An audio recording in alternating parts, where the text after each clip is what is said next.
திமுகவின் கான்ஸ்டன்டைன் ரவீந்திரன் அவர்கள் இணைப்பில் இருக்கிறார். சார் வணக்கம்.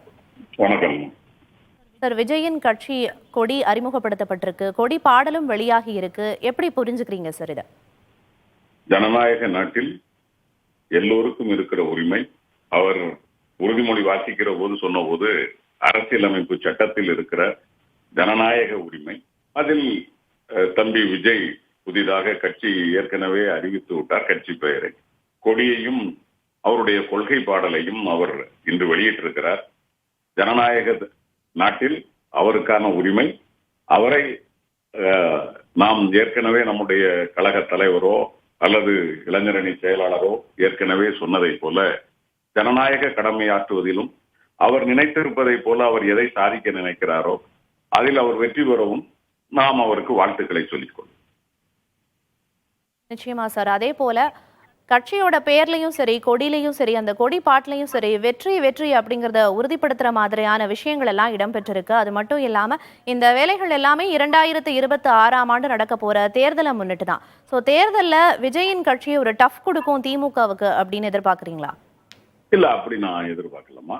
நம்ம அந்த மாதிரியான ஒரு முடிவெடுப்பது என்பது ரொம்ப ப்ரீமெச்சூர், ரொம்ப முன்னாடியாகவே அது தெரிஞ்சிடும். ஏன்னா ஒருவேளை அவர் இந்த மாநாடு நடத்தி அதன் பிறகு அவருடைய கொள்கை பிரகடனங்கள், அதற்கு பிறகு மக்களிடையே அதற்கான வரவேற்புகள், இதையெல்லாம் பார்த்து அவருடைய பாதை பயணம் போவதை பொறுத்து தான் அவருடைய கொள்கைகள் கோட்பாடுகள் எது, அவருடைய நடைமுறை எது, அவருடைய தொண்டர்கள் அவர்களுடைய கட்சி பலம் எது, இதையெல்லாம் பொறுத்திருந்து பார்த்துதான் நாம் அதை முடிவு செய்ய வேண்டும்.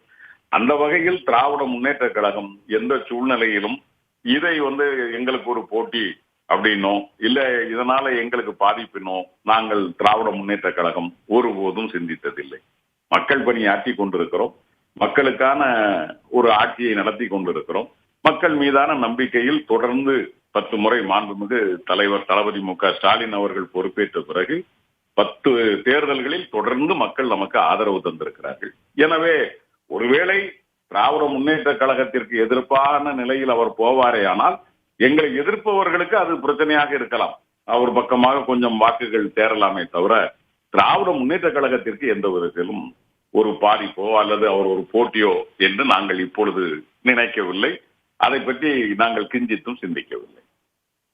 உங்களை எதிர்க்கிறவங்களோட வாக்கு வேணா அங்க சிதறலாம், ஆனா திமுகவுக்கு எந்த பாதிப்பும் இருக்காது வரும் தேர்தலில் அப்படின்னு குறிப்பிட்டீங்க. அது மட்டும் இல்லாம தொடர்ந்து சமூக நீதி உள்ளிட்ட சமூக பிரச்சனைகள் சார்ந்த கொள்கைகள் கொண்டது திராவிட கட்சிகள். அந்த கொள்கைகள், அந்த விஷயங்களே இந்த பாட்டிலையும் இன்னைக்கு நடந்த விழாவிலையும் இடம்பெற்றிருக்கிறத பார்க்க முடிஞ்சது. இதை எப்படி புரிஞ்சுக்கிறீங்க சார்? இல்ல, அது ஒரு வகையில மகிழ்ச்சி.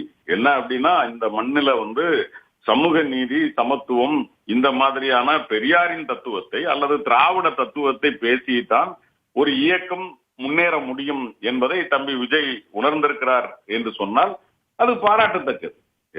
அவருடைய பாடல்களில் அவருடைய உறுதிமொழியில் ஒரு 5 வார்த்தைகள் சொல்லுகிறார். இந்திய இறையாண்மை, சமத்துவம், சகோதரத்துவம், மதச்சார்பின்மை. இதெல்லாம் ஒரு யதார்த்தத்தில் சொல்ல வேண்டும் என்றால் திராவிட தத்துவத்தினுடைய அடிப்படைகள். அதைத்தான் தம்பி விஜய் பேசி இருக்கிறார்.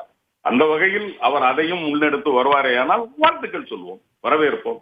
அதில் ஒன்றும் தயக்கம் இல்லை. நல்ல விஷயம், பாராட்டத்தக்கது. நன்றி சார். இணைப்பில் கருத்துக்களை தெரிவித்ததற்கு நன்றி.